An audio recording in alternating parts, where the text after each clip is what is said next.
Hello friends, मैं अशोक मीना, आपका दोस्त।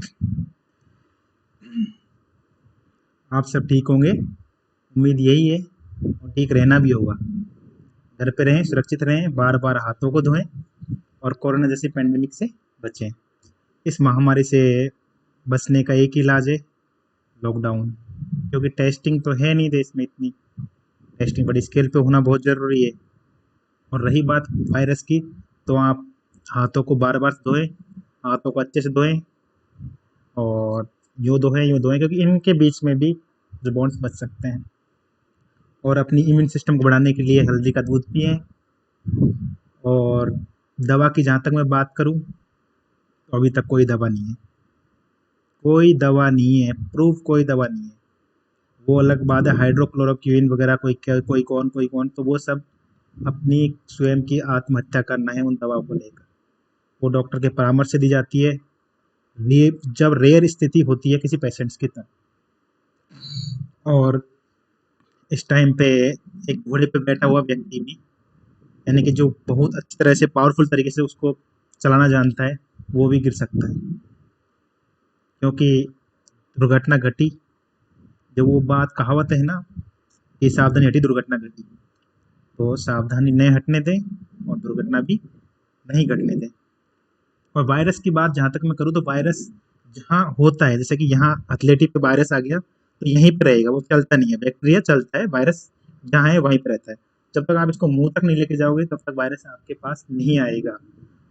वायरस जहाँ रहेगा वहीं रहे, तो नाक मुंह को ना छुएं और गर्म पानी पिएं, हल्दी का दूध पिएं, जिससे इम्यून सिस्टम बढ़ सके। और टेंशन, इन तनाव मुक्त रहें, क्योंकि आज ज़रूरत तनाव मुक्त होने की है। अगर आप तनाव में रहेंगे, तो आपको निश्चित तौर पर दिक्कतें महसूस हो सकती हैं, क्योंकि इम्यून सिस्टम उससे बहुत कम होता है। ये साइंटिफिक बात है। तनाव कम से कम लें और परिवार का, खुद का ख्याल रखें। दोस्तों, वर्क फ्रॉम होम की दशा को देखते हुए मैं एक नई सीरीज शुरू कर रहा हूँ, जिसमें आपको साइंस एंड टेक्नोलॉजी, जो पी भर्तृहरि की, रवि पी भर्तृहरि की बुक है, ये बुक जो साइंस एंड टेक्नोलॉजी की है, नया संस्करण है, तृतीय संस्करण, को मैं करंट से अपडेट करूँगा।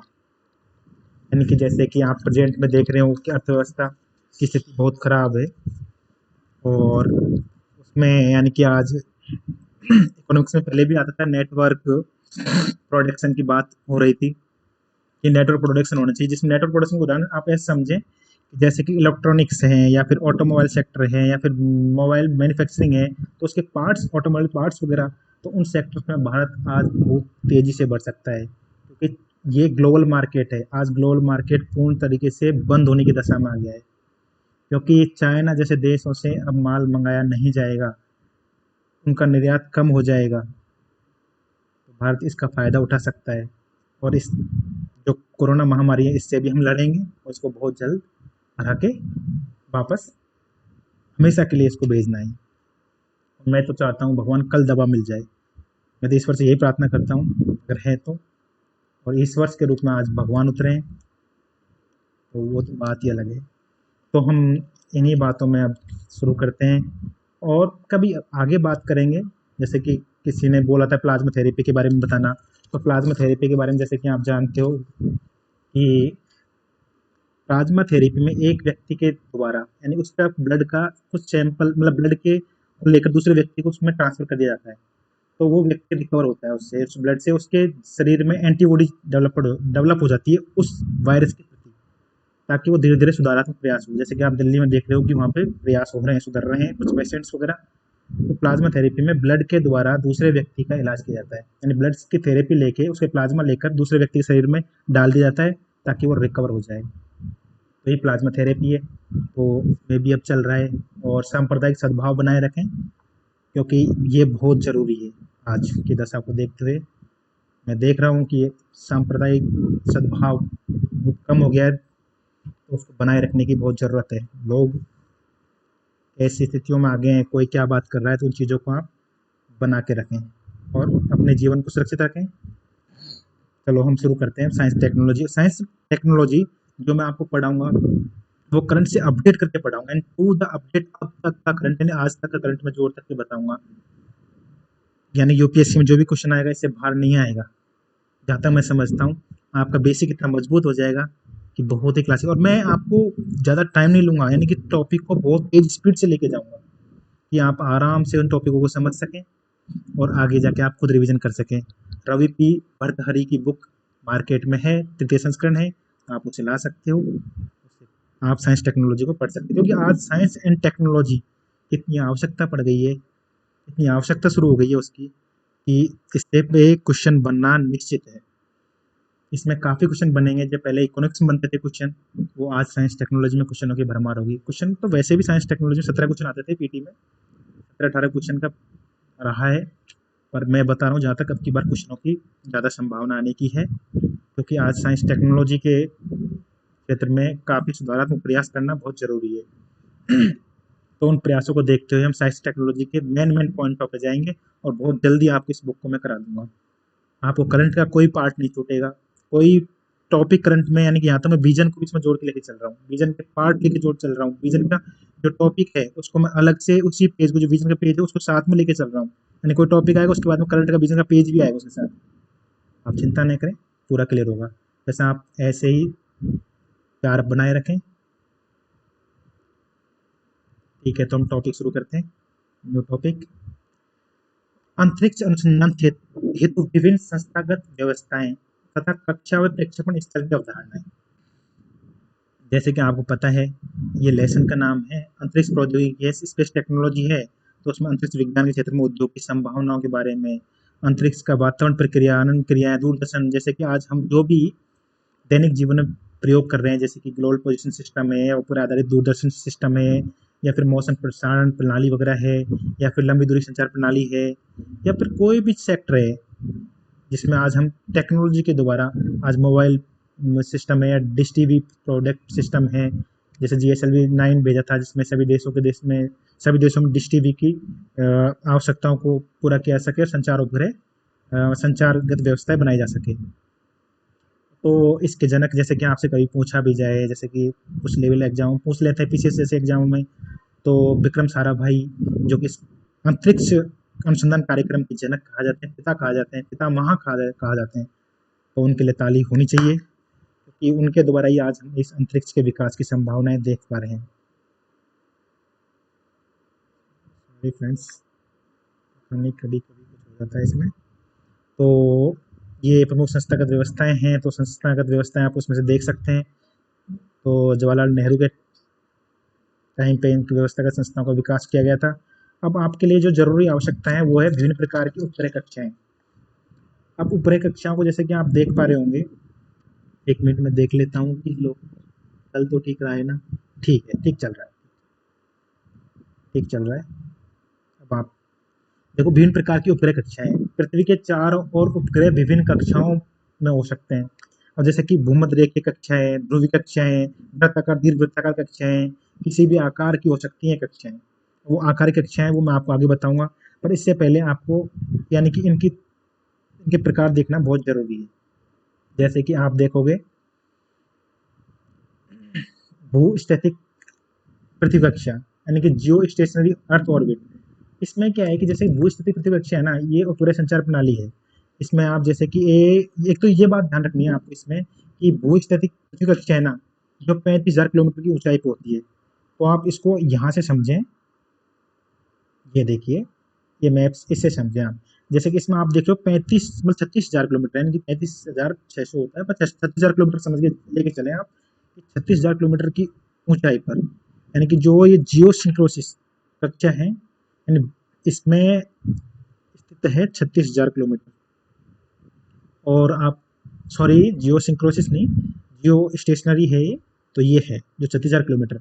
और जियो सिंक्रोसिस है, यानी भू स्थिर है, वो 3-4 किलोमीटर दूर होता है, जिसमें PSLV उपग्रह जाते हैं। इसमें जो 36,000 किलोमीटर, इसमें GSLV उपग्रह जाते हैं। पर आपको मेन मुख्य चीज़ों पर इस पर ध्यान देना होगा, जैसे कि इस कोई भी उपग्रह है वो पृथ्वी का 42% भाग ही देख सकता है।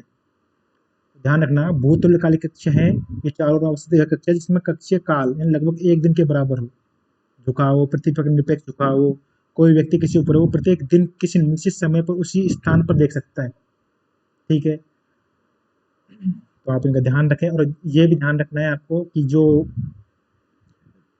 जियो सिंक्रोसिस है ये कम दूरी पे होती है, और जियो स्टेशनरी है, जो स्टेशनरी है वो 36,000 किलोमीटर की ऊंचाई पे होती है। ठीक है,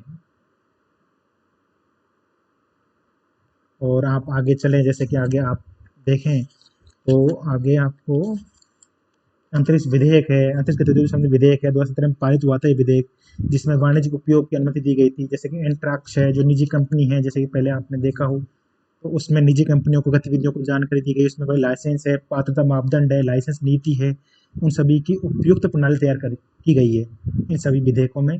और गतिविधियाँ तैयार की गई है, सरकारी गैर सरकारी क्षेत्रों में एजेंसियों में भागीदारी बनाई जा सकती है, इसके लिए उनके माध्यम से अनुमोदन भी किया जा सकता है।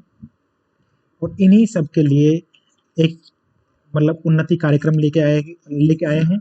उस उन्नति कार्यक्रम में क्या है कि इसरो और UR राव उपग्रह, इन इसरो जो कि हमारी इसरो है और भारतीय अंतरिक्ष एजेंसी इसरो है, और UR राव उपग्रह केंद्र बेंगलुरु में है, तो उनमें उन्नति नामक एक नया कार्यक्रम शुरू किया गया है। उन्नति नामक ये नया कार्यक्रम क्या कर रहा है कि इसमें उपग्रह विकास की क्षमताओं का विकास करना है, इनका विकास करना और उन कार्यक्रमों को बढ़ावा देना, उपग्रह संबंधी विकास कार्यक्रमों की क्षमताओं का विकास करना। इसमें साथ में यानी कि नए छात्रों को साइंस के प्रति या फिर विज्ञान के प्रति जागरूक करना, उनमें एक अधिक एक्सपोजर प्रदान करना, उनको अधिक से अधिक इनके बारे में अवगत करवाना। तो ये सभी इसरो के विकास के लिए चलाई गई कार्यक्रम है। तो आप देखिए जैसे कि अंतरिक्ष वेधशाला सहित भारत के उपग्रह एवं प्रक्षेपण यान तकनीकी। तो अंतरिक्ष वेधशाला सहित भारत के उपग्रह, भारत के कौन कौन से उपग्रह, PSLV, GSLV।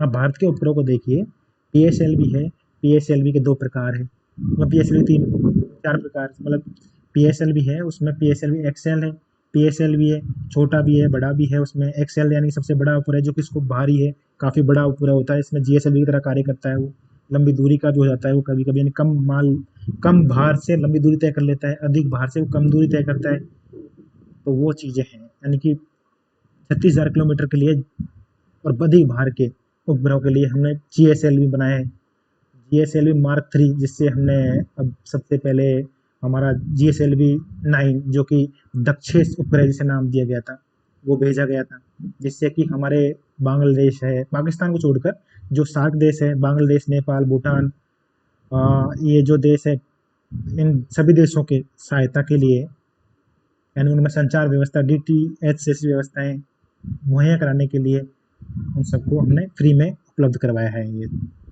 ये अभी मोदी के कार्यकाल में हुआ था। और इन सभी को देखते हुए जैसे कि GSLV है, Mark 3 है, जो क्रायोजेनिक इंजन है, रूस ने मना कर दिया था देने के लिए कि भाई क्रायोजेनिक इंजन हम नहीं देंगे आपको। उस क्रायोजेनिक ईंधन के विकास के लिए हमने GSLV Mark 3 चलाया। Mark 3 के विकास को लेते हुए आगे बढ़े हम। तो इसरो ने हमारे देश में, हमारे क्षेत्र में काफ़ी अहम योगदान दिया है।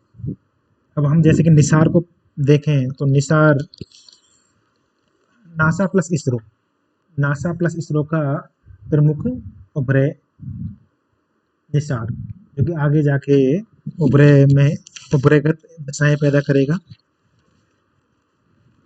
अब निसार की जहाँ तक आप बात करें तो निसार में नासा इसरो का है, पृथ्वी की वेधशाला है, रडार इमेजिंग सैटेलाइट उपग्रह है। तो ये निसार नासा इसरो का है जो आगे जाके भेजा जाएगा। और इस जैसे कि आप देख रहे होंगे उपग्रहगत प्रणालीगत व्यवस्थाएं, आगे मैं आपको बताता हूँ। यानी कि INS 1C जनवरी 2018 को भेजा गया था, 12 जनवरी को PSLV 40 से कार्टोसैट 3 भेजा गए थे। तो इन सब के बारे में आपको मैं विस्तार से बताऊंगा।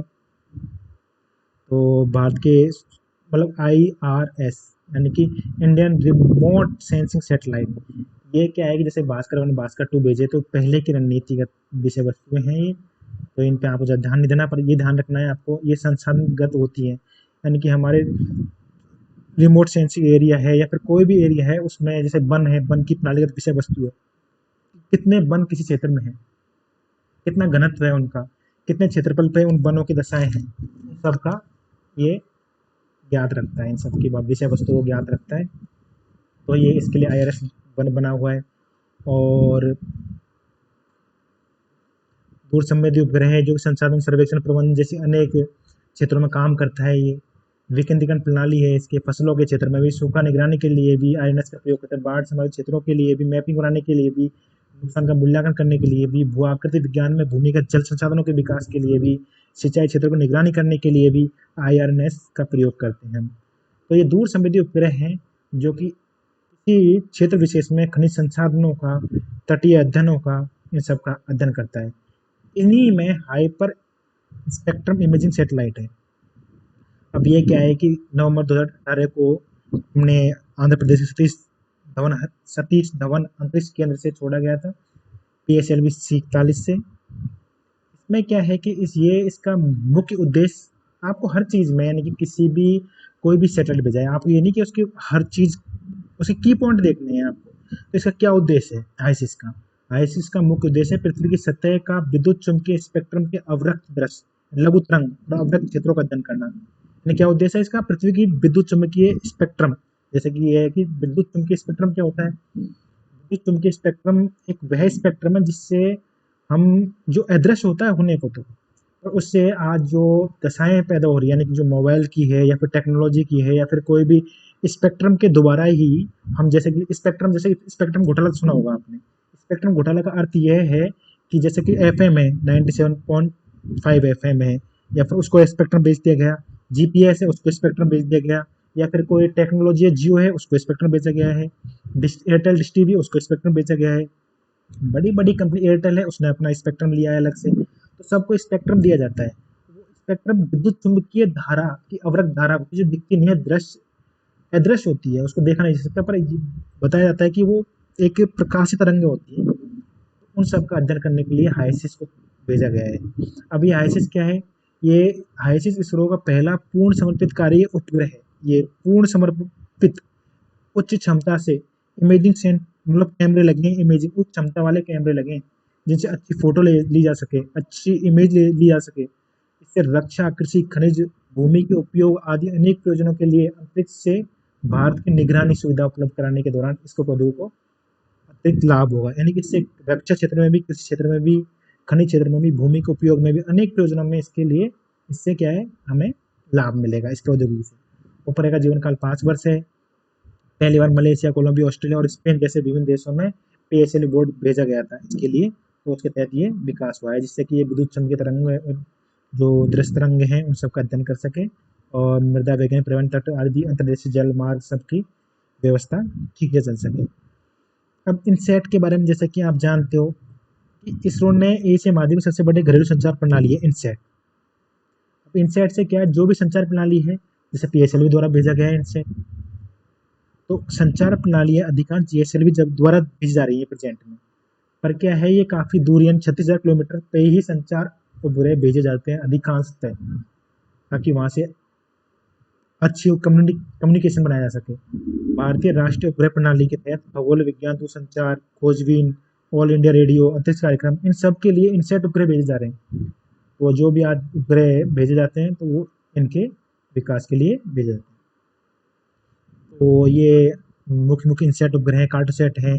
अब कार्टोसैट, जैसे कि कार्टोसैट अर्थ ऑर्बिटेशन है, जैसे आप देख रहे हो कार्टोसैट 1 शुरू से देखो। रिसोर्स सेट है, तो रिसोर्स का अध्ययन करना है पृथ्वी का 2011 में, तो ये आप थोड़ा नज़रों से निकाल लेना। जैसे कि आप बुक लेके आओगे तो बुक में आप देख सकते हो, जैसे कि IRS 1D, तो ये अर्थ ऑब्जर्वेशन है, पूरे अर्थ ऑब्जर्वेशन है, पृथ्वी का अध्ययन करना, ठीक है, इन सबको। अब इनके नाम देख लीजिए। ओशन सेट है, तो इसका ये क्या है, ये क्लाइमेट, इन्वायरमेंट, अर्थ और विषय सब में महासागरों का अध्ययन करना है नाम के हिसाब से। यानी कार्टो सेट है, कार्टो का अर्थ होता है मानचित्रण, सेट यानी कि मानचित्रण करना, मानचित्र किसे करना, अर्थ का। कार्टो सेट 2V है, तो ये क्या करता है, अर्थ ऑब्जर्वेशन करता है। PSLV C15 सेट, इतना ध्यान नहीं रखना, आपको ये ध्यान रखना है कार्टो सेट का अर्थ क्या है, रिसोर्स सेट का अर्थ क्या है, संसाधनों का अध्ययन करना पृथ्वी के, कार्टो सेट क्या है, मानचित्रण करना है। और जैसे कि आप आगे भी देखें, IRS 1 है तो अर्थ ऑब्जर्वेशन है, तो IRS में आप पढ़ चुके हैं, खनिज है, जल है, यानी कि हर तरीके से जो भी, यानी कि एक स्मार्ट सिटी के विकास के लिए जो दशाएं दी जा सकें, जो विकास की प्रक्रिया दी जा सकें, वो सब कुछ आपको इनमें मिलेंगी। IRS वगैरह है, इन सब से आपको ये उपग्रह प्रणाली से विकास कर सकते हैं। आप जैसे कि मौसम आधारित उपग्रह भी होते हैं, GSAT 9। अब ये उपग्रह भेजे थे तो जिसमें जैसे कि आपको GSAT-18 पता हो, संचार उपग्रह है। 6 अक्टूबर 2016 फ्रेंच गुयाना जो फ्रांस में है, तो यूरोपीय प्रक्षेपण एजेंसी द्वारा एरियन 5 द्वारा भेजा गया था। तो 1 किलोग्राम वजन था, 3404 किलोग्राम वजन का था GSAT-4, मतलब 18। तो ये अलग अलग उपग्रह हैं, तो इनके आपको करंट की व्यू के हिसाब से लेके चलना है मुझे। तो इनमें आप ज़्यादा टाइम देख सकते हैं आप, GSAT-19 है, GSAT-17 है, तो ये सब भेजे गए उपग्रह हैं। इसमें केयू बैंड होता है, एस बैंड होता है। अब ये बैंड क्या होता है? ये बैंड संचार उपग्रह की सेवाएं प्रदाता बैंड होते हैं। केयू बैंड है वो संचार उपग्रह होते हैं, एसयू बैंड है वो संचार उपग्रह की विविधताओं को लाते हुए उनमें मेन मतलब मुख्य उद्देश्यगत प्रक्रियाओं को ध्यान में रखते हैं वो, यानी कि उस क्या क्या चीज़ें हैं तो और ज़्यादा विकास किया जा सके, तो उसमें यानी कि संचार उपग्रह में अधिक विकास कर लाते हैं। सी बैंड, एस बैंड वो है। अभी अलग अलग GSAT उपग्रह हैं, जैसे कि आप GSAT-17 पता हो आपको, फेल हुआ था, जो सैन्य खुफिया एजेंसी जरूरत के लिए भेजा गया था, तो उसका अभी पता नहीं लग रहा क्या काम कर रहा है नहीं कर रहा है, और वो काम करेगा, ऐसा नहीं, उसमें चल रहे हैं प्रयास सरकार के द्वारा, मतलब इसरो के द्वारा।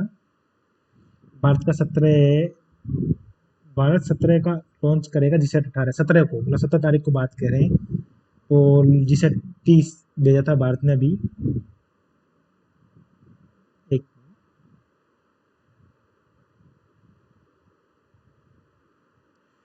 अब आप जैसे कि पता है आपको, एरियन AVA 251 से शुक्रवार को तड़के 2:35 बजे छोड़ा जाएगा। वो आगे की बात है, आप अखबार में इन चीज़ों को देख लिया करें रोज रोज, क्योंकि जो संसार के उपग्रह भेजे जाते हैं वो आप उसी टाइम देख लें, उसी टाइम आप ऐसे पेज को लगा लें, तो आपकी करंट भी अपडेट होती रहेंगी।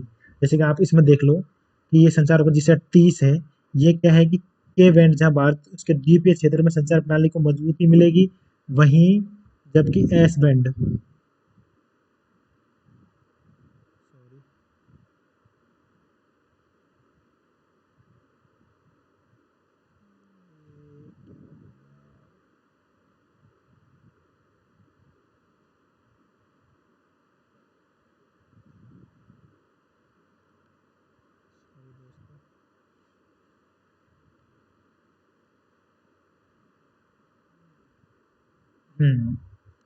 देखिए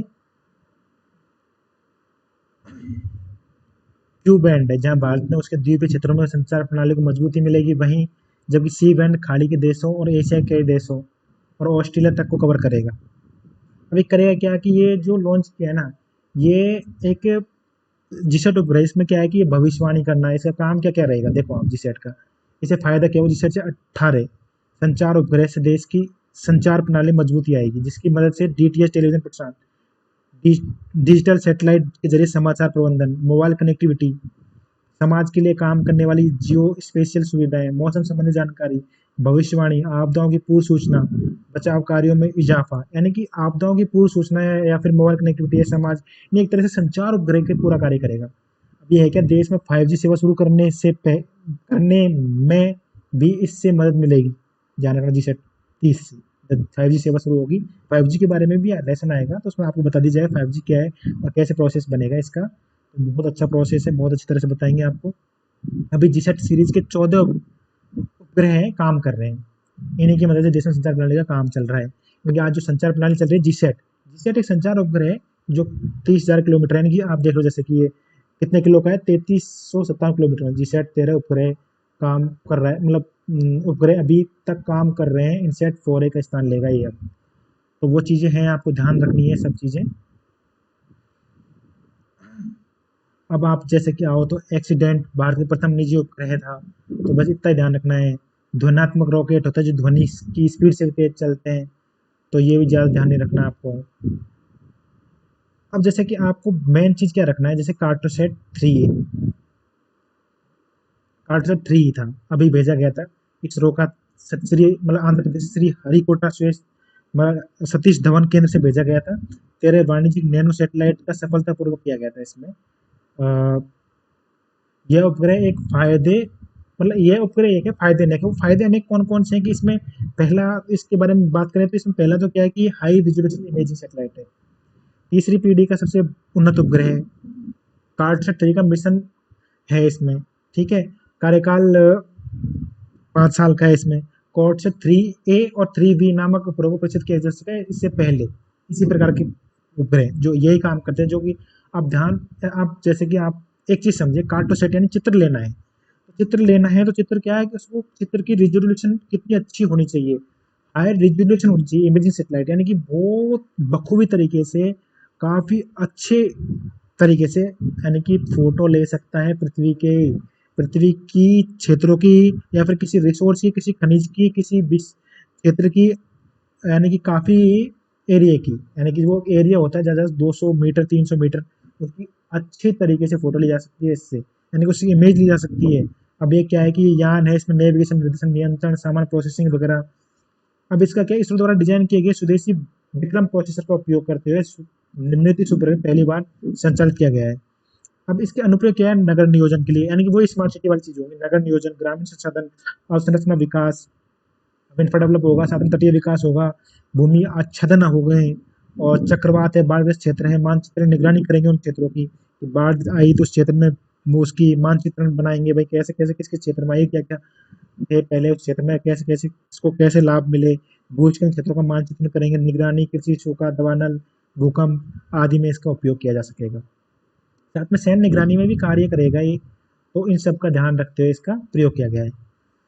अभी मैं आपको एक चीज बता देता हूँ, जैसे कि यूएसए है, अब वो जैसे कि आपने बात चल रही कि आगे के युद्ध कुछ अलग तरह के युद्ध होने वाले हैं, जैसे कि आज मिसाइल से मिसाइल का युद्ध होता है, वो युद्ध नहीं रहेंगे अब युद्ध होंगे लेजर गन।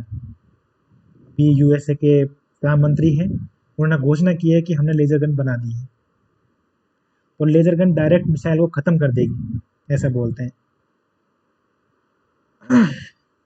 अब ध्यान रखने की बात यह है कि लेजर गन काम क्या करेगी। अब लेजर गन का मैं आपको जैसे बता दूं मैं आपको कि लेजर गन का मुख्य उद्देश्य क्या रहेगा। लेजर गन क्या है, जैसे कि मिसाइल भेज रहे हैं, अब इधर से मिसाइल आ रही है चाइना की, और इधर से लेजर गन है, लेजर गन से उसको दूर से ही विस्फोट कर दिया जाएगा, आकाश में ही जब वो खत्म हो जाएगी तो ये मिसाइलों का कोई प्रयोग ही नहीं रहेगा, मिसाइलों की कुछ नहीं चल पाएगी। तो आगे के युद्ध लेजर गनों से होने वाले हैं, और युद्ध लेजर गनों से हो, मतलब आगे की बात अलग है, पर आज तो जैविक हथियार भी प्रयोग हो रहे हैं। कोरोना है, कुछ विशेषज्ञ बोलते हैं कि ये कोरोना एक जैविक हथियार की तरह प्रयोग किया गया है। देश की अर्थव्यवस्था एक तरह से वार शुरू कर दिया है इसका, वो आगे की स्थिति है, वो अभी एजेंसियां चल रही हैं, तो अभी अन्वेषण चल रहे हैं, अनुसंधान चल रहे हैं, और रिसर्च चल रही है कि भाई कैसे आया, कहाँ से आया, तो वो आगे की बात है।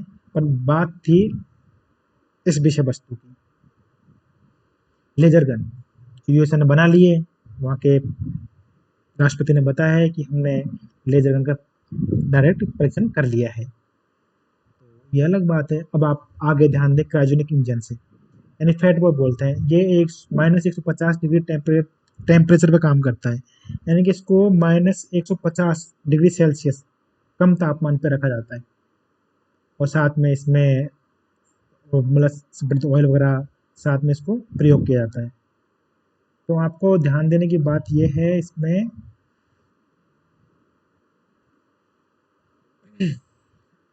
कि इस इंजन का विकास, क्रायोजेनिक इंजन का विकास निम्न तापमान पर आधारित होता है, यानी ऑक्सीजन और -153 या 83 -183 डिग्री सेल्सियस, और साथ में हाइड्रोजन -253 पर रखा जाता है, और ये इन द्रवीभूत करके इन सब से विकास किया जा रहा है।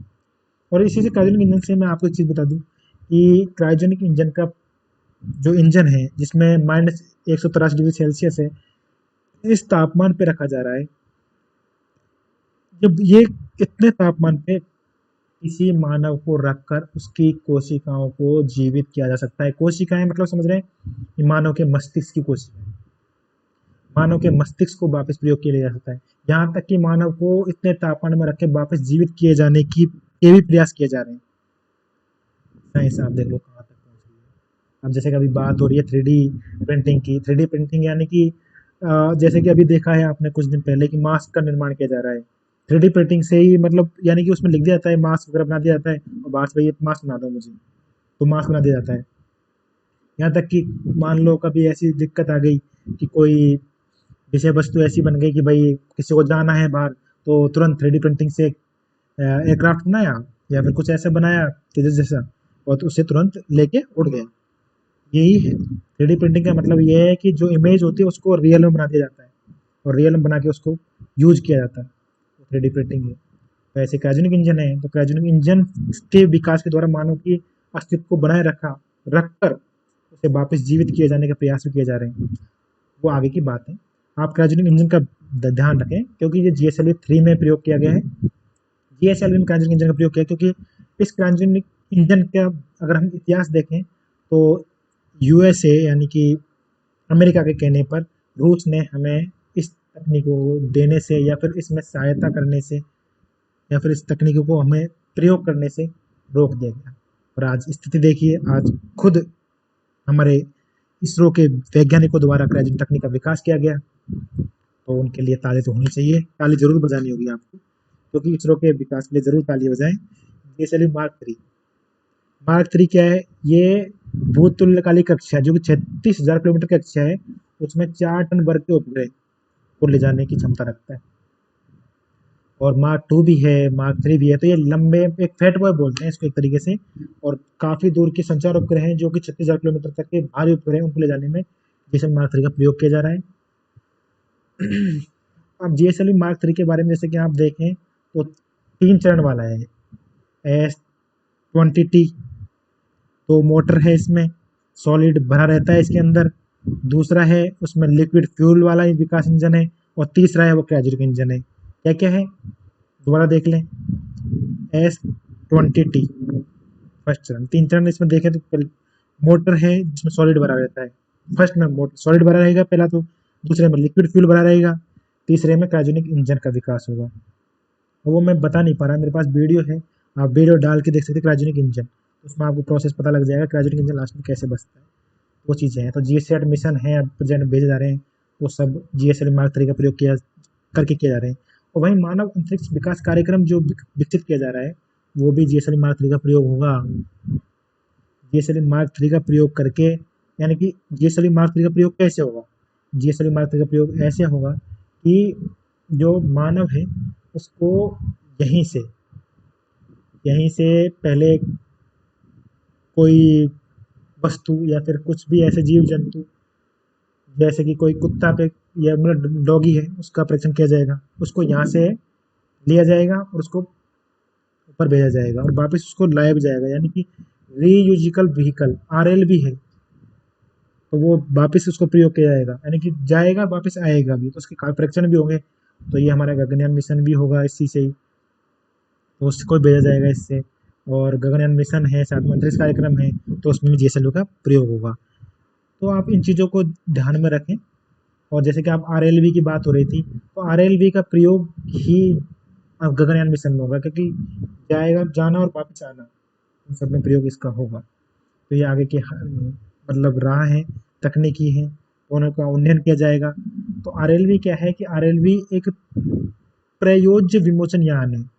RLV पुनर्प्रयोज्य विमोचन यान, मैंने जैसे आपको पहले बताया कि यान जो यहाँ से भेजा जाएगा ऊपर अंतरिक्ष में कहीं पे भी, और उसको वापस लाके सुरक्षित लाके वापस लैंड कराया जाएगा, यानी कि उसको फिर वापस से भेजा जाएगा, यानी पुनः प्रयोज्य विमोचन यान। यानी कि आप इसकी हिंदी देखें तो रीयूजेबल लॉन्चिंग व्हीकल, जिसका दोबारा रीयूज किया जा सके, वो है RLV। तो RLV है, तो उसका विकास किया जा रहा है। और आपको गगनयान मिशन में भी आपको ध्यान रखना होगा, इसमें भी ऐसे RLV टेक्नोलॉजी का यूज होगा, जो जाएंगे वापस आएंगे। आज जीएसएल भी ऐसा ही बनेगा, इसमें संयुक्त राष्ट्र अमेरिका, रूस, चीन के बाद भारत चौथा राष्ट्र होगा जो गगनयान मिशन भेजेगा। ठीक है, ये ध्यान रखना है, क्योंकि ये यूपीएससी ऐसे पूछ भी रहा है आज इन स्थितियों को, तो इनको आपको ध्यान में रखना है। जेट स्क्रैमजेट इंजन क्या है, आप छोटी सी लाइन में समझें, क्योंकि आपको इतनी ज़्यादा तकनीकी ज्ञान नहीं देना है। एक जैसे टर्बो जेट रैमजेट इंजन है, स्क्रैमजेट इंजन है। अभी क्या करता है कि थ्रस्ट का काम करता है, जैसे कि आप ये समझें, मैं आपको उदाहरण से बताता हूँ। सॉरी, जैसे कि मान लो ये यान है और ये पीछे से थ्रस्ट पैदा हो रहा है इसमें, थ्रस्ट कैसे पता हो रहा है? यहाँ से जब ये यहाँ जाएगा ना पीछे से, इसका जेट इंजन क्या होता है कि यहाँ से ऑक्सीजन लेगा, ऑक्सीजन यहाँ से तो ऑक्सीजन लेगा, और ऑक्सीजन को यानी कि जैसे कि आपने उसमें पढ़ा होगा क्रायोजेनिक इंजन में, ऑक्सीजन का प्रयोग करके पीछे से थ्रस्ट का पैदा करेगा। तो इसका जेट इंजन क्या करता है, पीछे से थ्रस्ट पैदा करते हुए एकदम तेज स्पीड से जाएगा, तो ऑक्सीजन का प्रयोग करते हुए दहन करते हुए उसको बाहर तेज स्पीड से निकालेगा, और वो इसका जेट इंजन ध्वनिक गति से चलेगा। तो इस प्रकार की तकनीक का प्रयोग किया जाएगा इसका जेट इंजन में। आगे आप इसमें देख लेना।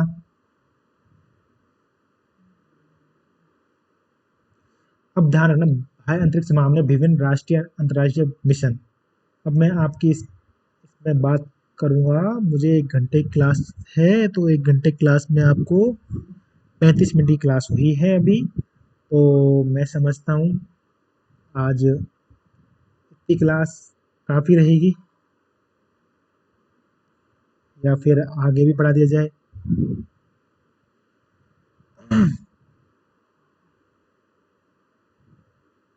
अगली क्लास में नेक्स्ट टाइम लूँगा। ठीक है, थैंक यू। सुरक्षित रहें घर पे।